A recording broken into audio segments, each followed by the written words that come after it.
ఈరోజు మనం తెలుసుకుందాం. చాలామంది నన్ను అడుగుతున్నారు అదేంటంటే తక్కువ క్యాలరీస్ తీసుకోవడం వల్ల బరువు అయితే తగ్గుతున్నాం, కానీ దానివల్ల కాస్త ఇబ్బందిగా ఉంది, అనీజీగా ఉంది, చిన్న ఇది ఉంది, ఆరోగ్యపరంగా ఇబ్బంది పడుతున్నాను అని చెప్పి అంటున్నారు.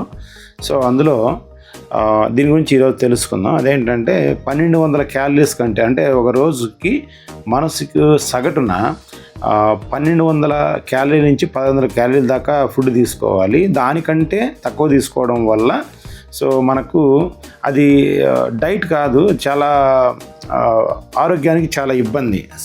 అది ఏంటి హాని అనేది ఈరోజు క్లాస్లో తెలుసుకోవడం వల్ల మీకు నెక్స్ట్ అలాంటి పనులు చేయకుండా ఉంటారు. ఇక్కడ చూస్తే మనకు ఒక రోజుకు సగటున 1200 క్యాలరీల కంటే తక్కువ తీసుకోవడం వల్ల అవయవాలు సరిగా పనిచేయవు.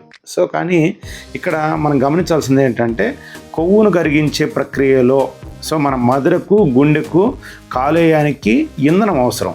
దానికి సంబంధించి మనం తీసుకునే ఫుడ్ అనేది క్యాలరీస్గా కన్వర్ట్ అయ్యి, అంటే ఎనర్జీగా కన్వర్ట్ అయ్యి వాటి పనితీరును మెరుగుపరుస్తాయి. ఇవి శరీరంలో కొవ్వు ఏదైతే ఉంటుందో ఆ కండరాలకు సంబంధించి ప్రాబ్లం అనేది తెచ్చిపెడుతుంది. ఇవి మనకు మీరు తీసుకునే ఫుడ్లో ఇది ప్రాబ్లం ఏంటంటే అది అత్యవసర పరిస్థితిలోకి వెళ్ళిపోతారు, అంటే అనారోగ్య పాలనలోకి వెళ్ళిపోతారనమాట. అది మన బాడీకి చాలా హానికరం. అది తెలియకుండానే మనము చిన్న మిస్టేక్స్ చేయడం వల్ల, తక్కువ క్యాలరీ తీసుకోవడం వల్ల ఈ ప్రభావం అనేది చూపిస్తుంది. రైట్. నెక్స్ట్ వచ్చేసి మన మైండ్, అంటే మనం తీసుకునే ఫుడ్ అనేది మన మైండ్కి వచ్చేసి 130 గ్రాముల కార్బోహైడ్రేట్లు అవసరం ప్రతిరోజు కూడా. అవి మనం తీసుకునే ఫుడ్లో 1200 క్యాలరీల కంటే తక్కువ ఉంటే కూడా అది చాలా ఇబ్బంది పడుతుంది. ఎప్పుడైతే మనము తక్కువ తీసుకుంటామో మెదడు కొద్దిగా పని తీరు అనేది మెరుగ్గా ఉండదు, చాలా ఇబ్బందిగా ఉంటుంది, వీక్గా ఉంటుంది అనమాట. ఇవి కారణం ఏంటంటే మనం క్రాష్ డైట్లో చేస్తున్నప్పుడు మనము సరిగ్గా ఆలోచించలేరు, సరిగ్గా పని చేయలేరు. ఏదైనా చేయాలన్నా కానీ మన మైండ్కు పోషణ అనేది జరగాలి. ఎప్పుడైతే మనము సరిగ్గా మన మైండ్కు ఆహారాన్ని సరిగ్గా ఇవ్వమో అప్పుడు మన మైండ్ ఒకలా రెస్పాండ్ అవుతుంది. అంటే మన మైండ్కి ఆహారం ఇవ్వడం అంటే మనం తీసుకునే ఫుడ్ క్యాలరీ ఎనర్జీగా కన్వర్ట్ అవుతాయి కదా, దాన్ని బట్టి అవి కౌంట్ అవుతూ వస్తాయి అన్నమాట. ఇక చూస్తే మనము ఇది ఎక్కువగా మనం ఏదైతే బరువు తగ్గాలనుకుంటాం దానికంటే ముందు జుట్టు తెలిసిపోతూ ఉంటుంది. అంటే మన జుట్టు అంటే వెంట్రుకలు. ఎప్పుడైతే 2 నెలల నుంచి 3 నెలల పాటు మనము ఇలా చేస్తూ పోయామనుకోండి, జుట్టు రాలడం అనేది కనిపిస్తూ వస్తుంది. దాంతోపాటు జుట్టు పలచన అయిపోతూ ఉంటుంది.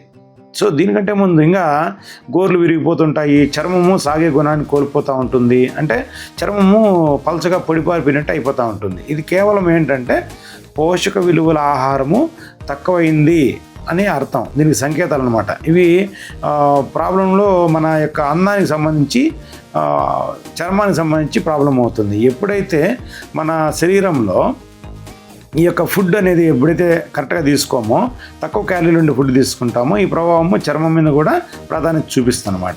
ఇకపోతే ఇక్కడ లేడీస్లో ఎక్కువగా, లేడీస్ విషయాల్లో ఋతుస్రావం అంటే మంత్లీ సర్కిల్ ప్రాబ్లం అనే దాంట్లో కూడా చాలా ఇబ్బందులు అనేది కాలక్రమేణా అదేం చేస్తుందంటే ఈస్ట్రోజన్ను తగ్గించేస్తుంది. ఆ ఉత్పత్తిని అనేది తగ్గించేస్తే ఎప్పుడైతే ఇది క్రమబద్ధంగా మనకు పీసీఓడి అంటాం కదా, అది కరెక్ట్గా మంత్లీ సర్కిల్ అనేది కరెక్ట్గా రాదు. ఎప్పుడైతే ఇది ఎక్కువ రోజులు చేసామనుకోండి, మనము ఫుడ్ను తక్కువ కన్జంప్షన్ చేసాము, లో క్యాలరీ ఉండే ఫుడ్ తీసుకుంటాము, హార్మోన్లు అసమతుల్యత, అంటే సరిగ్గా మనకు హార్మోన్లు ఇన్బ్యాలెన్స్ అయిపోతాయి.